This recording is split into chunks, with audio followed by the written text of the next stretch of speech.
مفتی احمد یار خان بولے، فرماتے ہیں یہ آراف کا منظر یہ تو معاشر کے میدان کے بعد کا ہے، پر ہمارے آقا کی نظر کہاں تک پہنچی؟ فرماتے ہیں ابھی تک تو وہ آراف والے وہاں پہنچے بھی نہیں، ابھی پہنچنا ہے، وہ دیوار پردہ ان کے لیے بننا ہے اور پھر انہوں نے وہاں ٹھہرنا ہے۔ وہ پیارے آقا سرور کونین آپ پر لاکھوں سلام ہو، ہمارے حضور آپ کل جہان کا مشاہدہ فرمانے والے ہیں۔ رحمت عالم نے فرمایا اب سنو وہ انداز کیسا ہے۔ حضور پاک علیہ السلام فرماتے ہیں کہ یہ آراف والے اصحاب ان جہنمیوں کو یوں ذرا اوپر ہو کے نا اس جو آراف والا پردہ ہے اس سے اوپر سے جھانک کے دیکھیں گے، جیسے کوئی دیوار ہو تو بندہ اوپر جھانک کے دیکھتا ہے، یہ اوپر جھانک کے دیکھیں گے دوزخ کی طرف۔ جب دیکھیں گے تو دوزخ میں حضور پاک علیہ السلام نے فرمایا ہوگا ابو جہل، عتبہ، شیبہ، یہ مکے کے بڑے بڑے کافر جو تکبر کرتے تھے حضور کے یاروں پر اور سمجھتے تھے کہ یہ تو غریب لوگ ہیں اور انہوں نے کلمہ پڑھ لیا تو ان کے پاس کچھ نہیں بچا، یہ آراف والے ان کو پکاریں گے نام لے کے، کہیں گے دیکھو ذرا جنت میں وہ مصطفیٰ کے بلال عیش کر رہے ہیں، دیکھو جنت میں صہیب روبی جن کے بارے میں تم کہتے تھے کہ ان کے پاس تو ہے ہی کچھ نہ، دیکھو سلمان فارسی کی طرف اور دیکھو حضرت عمار بن یاسر کی طرف، یہ وہ ہیں کہ جو اسلام کے پہلا غزوہ بدر کے پہلے شہید ہیں، حضرت عمار بن یاسر رضی اللہ تعالی عنہ۔ یہ ان کا نام صاحب روح البیان نے بتایا کہ آراف والے فرشتے پہلے انہیں دیکھیں گے جنت میں اور یہ عیش کے ساتھ اپنے محلوں میں اپنے تختوں پہ بیٹھے ہوں گے، ان کو سلام کریں گے، پھر پلٹ کے دیکھیں گے جہنمیوں کو اور کہیں گے دیکھو جن کو تم غریب سمجھ رہے تھے وہ تو مصطفیٰ نے ان کو امیر بنا دیا۔ معلوم ہوتا ہے کہ امیری مالدار کے ہو جانے کا نام نہیں، پیسے کے چوکھے ہو جانے کا نام نہیں، امیری نام ہے مصطفیٰ کی غلامی میں آگے بڑھ جانے کا۔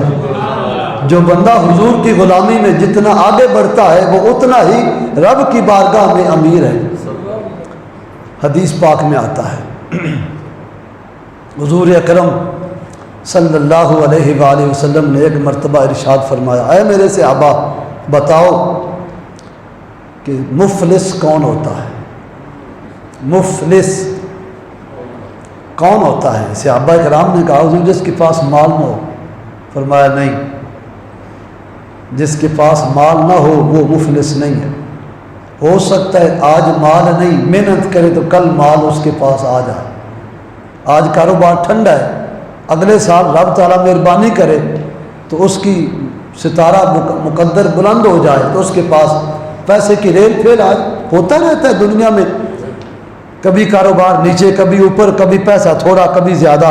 حضور جس کے پاس مال نہ ہو ہم اس کو سمجھتے ہیں وہ مفلس ہے، فرمایا نہیں۔ یا حبیب اللہ پھر آپ ہی بتا دو وہ کون ہے مفلس؟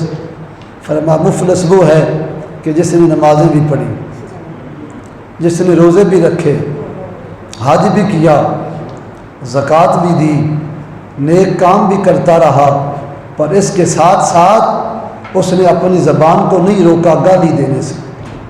کیا آپ سمجھے؟ نماز پڑھتا تھا پر زبانیں گالی گلوچ دس کے چلاتا تھا، روکتا نہیں تھا، لوگوں کو اذیت دیتا تھا، لوگوں کو مال کھاتا تھا، غیبت، چگلی، یہ سارے کام کرتا تھا۔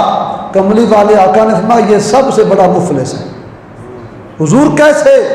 فرمایا جب گالی دی ہوگی تو کل قیامت کے دن جس کو گالی دی ہوگی اس کو اس کے سامنے کھڑا کیا جائے گا، لے لو بدلہ اس سے، وہ کہے گا میں گالی نہیں دینا چاہتا، اس کی نیکیاں مجھے دی جائیں، اس کی نیکیاں پھر اس کے کھاتے میں ڈال دی جائیں گی۔ پھر ایک شخص آئے گا اس نے میرا مال لوٹا ہے، بتاؤ جی کیا لینا چاہتے ہو؟ اس کی نیکیاں تو اس کے پاس ہے کوئی نہ، میں گناہ گار ہوں، میرے گناہ اس کے کھاتے میں ڈال دیے جائیں۔ فرمایا گناہ گاروں کے گناہ ملتے رہیں گے، اس کی نیکیاں ان حصے داروں کو ملتی رہیں گی یہاں تک کہ دنیا سے تو آیا تھا، نمازی بھی تھا، حاجی بھی تھا، غازی بھی تھا، اور معاشر کے میدان میں نیک عمل سے خالی ہو گیا۔ فرمایا یہ سب سے بڑا مفلس ہے۔ کوشش کرو میرے بھائیوں، یہ زندگی بڑی تیز رفتاری کے ساتھ جا رہی ہے، ایک دن اس نے ختم ہو جانا ہے، اعلان ہوگا فلاں بندے کا انتقال ہو گیا، وہ آج دنیا سے چلا گیا ہے۔ کوشش کرو کہ اس دنیا سے جب جاؤ تو مفلس والا کھاتا تیرے میرے نام اعمال میں نہ ہو، اس افلاس کو اسی جہان میں ختم کر کے جایا جائے۔ تو فرمایا وہ لوگ جنہوں نے آراف والوں نے جہنمیوں کو دیکھا جو تکبر کرنے والے تھے، ان کو وہ نام لے کے پکاریں گے، کہیں گے دیکھو کہ تم ان کو غریب سمجھتے تھے اور کہتے تھے کہ حضرت عبداللہ بن مسعود، سنو حدیث پاک میں آتا ہے، حضرت سیدنا عبداللہ بن مسعود بڑے، یہ لینڈ لارڈ آدمی کا نام ہے اور مکے کا امیر ترین بندے کا بیٹا ہے عبداللہ بن مسعود، اور حضور پاک علیہ الصلوۃ والسلام کی امت کے مفتی بھی ہیں۔ مکے میں حضور پاک کا کلمہ پڑھا تو پہلے بڑے رنگ برنگے لباس، بڑے اچھی پوشاک، عمدہ کپڑے پہنتے تھے۔ جب رحمت عالم کا دامن تھام لیا، کلمہ مصطفیٰ کا پڑھا تو سادے لباس میں آپ نے آپ کو ڈال لیا، سادے کپڑے ہیں، سر پہ امامہ شریف ہے، اور وہ مکے کی ابو جہل کا جس گلی میں گھر تھا اس کی گھر والے جو بیک سائڈ ہے اس سے گزر رہے تھے۔ ابو جہل کے یہاں کوئی مہمان آیا ہوا تھا کسی دور کے علاقے سے، اس نے دیکھا حضرت عبداللہ بن مسعود کی ٹور دیکھی، چلنے کا طریقہ سلیقہ دیکھا تو وہ آنے والا بندہ متاثر ہوا۔ اس نے دیکھا کہ یہ کیسے چل رہے ہیں، یہ مکے کے لوگوں کی ٹور نہیں، ان کی ٹور تو کچھ اور تھی نا، چودھریوں کی ٹور اور ہوتی ہے، ماڑے بندے دی کچھ ہے جی، چودھری ذرا ان کر کے ٹر دیں پاویں تھلے ٹھڈا لگ جائے ہے جی۔ اس نے کہا مکے کی ٹور تو اس طرح کی نہیں تھی، ان کی ٹور تو کچھ اور تھی، یہ بڑے سلیقے سے چل رہا ہے۔ اے ابو جہل بتا اس کو کیا ہوا، یہ کون ہے؟ ابو جہل نے کہا عبداللہ بن مسعود ہے۔ تو ان کو کیا ہوا؟ اس نے کہا ہوا کچھ نہیں، ہمارے ہی ایک قبیلے کے بندے ہیں، نام محمد ہے، بس ان کا کلمہ پڑھ لیا ان کی زندگی کا مزاج بدل گیا۔ کیوں؟ اب ان کے پاس مال نہیں رہا؟